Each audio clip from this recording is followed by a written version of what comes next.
We welcome in ESPN.com boxing writer Dan Rafael. And Dan, why are you calling Pacquiao Cotto the biggest fight of 2009? I am, because it is. This is the fight that fans have looked forward to for quite a while.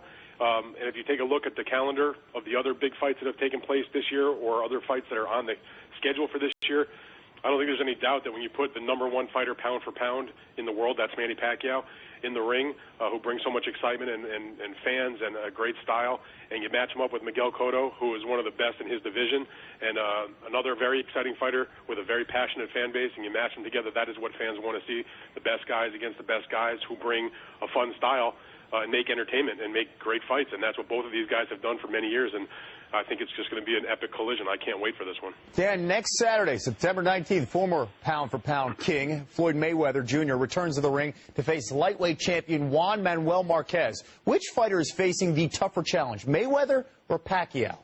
Well, all four fighters are terrific fighters, all worthy pound-for-pound caliber guys. Floyd is taking on Marquez, who has two very close fights against Pacquiao. One was a draw. One was a split decision loss by 1 point. Now, I was at both fights. I thought Marquez eked out both fights and should have won. That being said, Marquez is the one that's coming up in weight, where Pacquiao's already proven to a certain extent that he can fight at the heavier weight because he's knocked out such fighters as Oscar De La Hoya and Ricky Hatton, guys that Floyd Mayweather already defeated.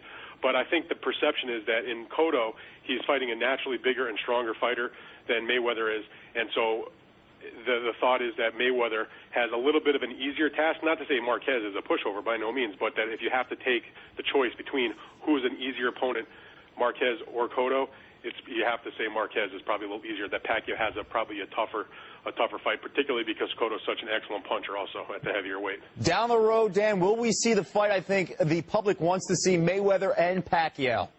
I've been asked that question so many times since Mayweather announced he was coming out of retirement. A lot of people hoped that he would have fought Pacquiao right out of retirement, but he opted for this fight, which you can understand after he's been out of the ring a year and a half or so, to come back and at least take one other fight. But that is the fight that everybody wants to see. The fans want to see it. The media wants to see it. Other boxers that I've talked to want to see it. The TV network executives want to see it.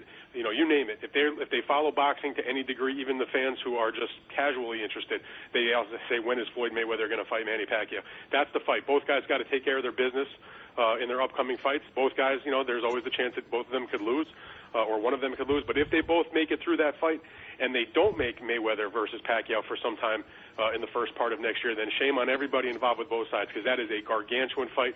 It is a fight that could do at least 2 million buys on pay-per-view, could maybe even break the record that De La Hoya and Mayweather set. It's just an absolutely huge fight. It would be a mega payday. Dan Rafael covers boxing for ESPN.com.